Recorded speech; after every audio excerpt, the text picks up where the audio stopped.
Se você quer entender o que são os tigres asiáticos, o termo usado para definir o bloco econômico de crescimento ultra-rápido formado por Coreia do Sul, Taiwan, Singapura e Hong Kong, precisa saber que eles revolucionaram o planeta. Imagine que você está em 1960. O mundo está partido ao meio pela Guerra Fria. E se você olhasse para o leste da Ásia, o que veria não seriam as luzes neon de alta tecnologia que conhecemos hoje, mas sim terra batida, pobreza extrema e o rastro destrutivo de guerras recentes. Lugares como a Coreia do Sul tinham um produto interno bruto comparável ao de nações ultra-pobres da África subsaariana. Singapura era uma ilha pantanosa expulsa de uma federação sem sequer água potável própria, enquanto Taiwan e Hong Kong tentavam desesperadamente encontrar um chão firme em meio a gigantes geopolíticos que os cercavam por todos os lados. Se alguém te dissesse que, em pouco mais de 3 décadas, esses 4 pequenos territórios se tornariam os predadores mais vorazes do mercado global, donos de algumas das maiores rendas per capita do planeta e sinônimos de inovação tecnológica, você provavelmente daria risada. Mas aconteceu. E a história do nascimento desse bloco não é apenas um caso de sucesso econômico. É uma verdadeira odisseia épica de sobrevivência, disciplina e uma aposta quase insana no futuro que mudou para sempre as regras do jogo global. Para fazer essa engrenagem rodar, figuras lendárias assumiram o controle e moldaram o destino de seus povos com punhos de aço. Em Singapura, o homem por trás do milagre foi Lee Kuan Yew, o primeiro-ministro que transformou uma colônia britânica caótica em um centro financeiro e logístico global inabalável, aplicando leis rígidas e tolerância zero com a corrupção. Na Coreia do Sul, o general Park Chung-hee assumiu o poder em 1961 e, com um planejamento centralizado e implacável, forçou a criação dos famosos chaebols, os gigantescos conglomerados familiares como Samsung e Hyundai, canalizando todo o crédito do país para a exportação industrial. Em Taiwan, o general Chiang Kai-shek e posteriormente seu filho Chiang Ching-kuo lideraram uma transição econômica agressiva, focando na reforma agrária inicial e no desenvolvimento de indústrias leves, que mais tarde pavimentaram o caminho para a supremacia dos semicondutores.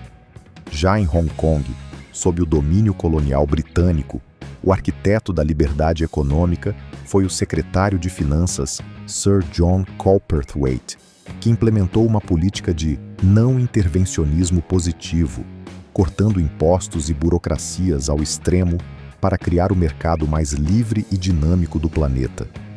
Esses líderes sabiam que, para enriquecer, precisavam dominar o comércio exterior. Enquanto o resto do mundo em desenvolvimento, inclusive a América Latina, tentava se fechar em uma concha criando indústrias internas para substituir as importações, esses homens olharam para fora e perceberam que a única saída era competir com os tubarões internacionais. Mas não se engane achando que foi o livre mercado puro e simples que fez a mágica acontecer por lá. Houve uma mão de ferro, uma intervenção estatal cirúrgica e estratégica que moldou cada passo dessa industrialização acelerada. O Estado não apenas assistia, ele escolhia quais setores iam vencer, despejava subsídios bilionários nos conglomerados que mostravam eficiência, oferecia incentivos fiscais agressivos para atrair capital estrangeiro e, ao mesmo tempo, exigia metas implacáveis de exportação. Se uma empresa privada quisesse o apoio do governo, ela tinha que provar que conseguia vender para os Estados Unidos, para a Europa e para o mundo. O comércio exterior virou o oxigênio dessas nações, impulsionando a produtividade a níveis nunca antes vistos na história moderna e transformando economias agrícolas e portos de pescaria em fábricas globais de manufaturados e eletrônicos. Só que caminhar entre gigantes nunca é uma tarefa fácil, e a inserção internacional desse bloco exigiu uma diplomacia que parecia um balé em cima de uma corda bamba. Cercados pela sombra gigantesca da China comunista, pela influência econômica e militar dos Estados Unidos e pelo passado complexo com o Japão, os líderes do leste asiático tiveram que aprender a arte da sobrevivência geopolítica. Eles não podiam se dar ao luxo de errar. Foi nesse cenário de extrema tensão que a articulação regional e a aproximação com os vizinhos da ASEAN, a Associação das Nações do Sudeste Asiático, se tornaram vitais para equilibrar as forças. Eles souberam usar a estabilidade diplomática como um escudo para proteger seu crescimento econômico, transformando áreas de potencial conflito em redes de produção altamente integradas. Singapura, sob a visão de Lee Kuan Yew, se posicionou como o coração financeiro e logístico desse ecossistema, enquanto a Coreia do Sul de Park Chung-hee e o Taiwan de Chiang Ching-kuo se tornavam os cérebros industriais. Eles transformaram a vulnerabilidade geográfica em uma vantagem logística insuperável, mostrando ao mundo que tamanho de território não dita o destino de um povo. Mas se você me perguntar qual foi o verdadeiro combustível que alimentou esse milagre, a resposta não está nas fábricas de semicondutores, nem nos portos ultramodernos e nem nos acordos comerciais. A arma secreta que esses comandantes usaram, o pilar que sustentou todo esse império econômico, foi a mais radical revolução educacional que a humanidade já testemunhou.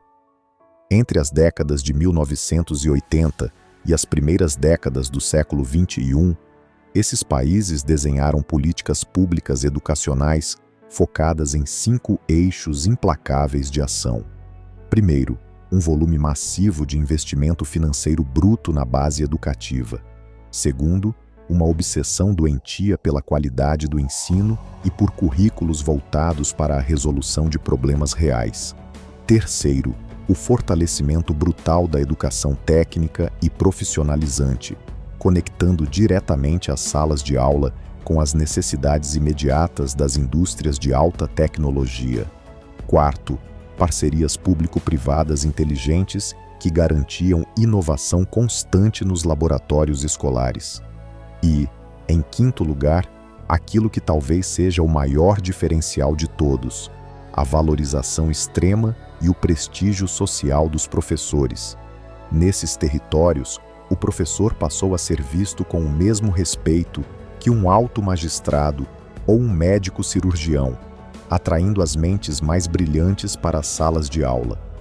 O resultado dessa escolha consciente e de longo prazo saltou aos olhos do mundo quando os rankings internacionais de educação, como o PISA, começaram a ser divulgados. Ano após ano, Coreia do Sul, Singapura, Hong Kong e Taiwan aparecem no topo absolutíssimo, deixando para trás as potências tradicionais do Ocidente. Os governantes compreenderam, antes de todo mundo, que na economia moderna, o verdadeiro ouro não está enterrado no solo na forma de petróleo ou minérios, mas sim guardado dentro da mente de cada estudante.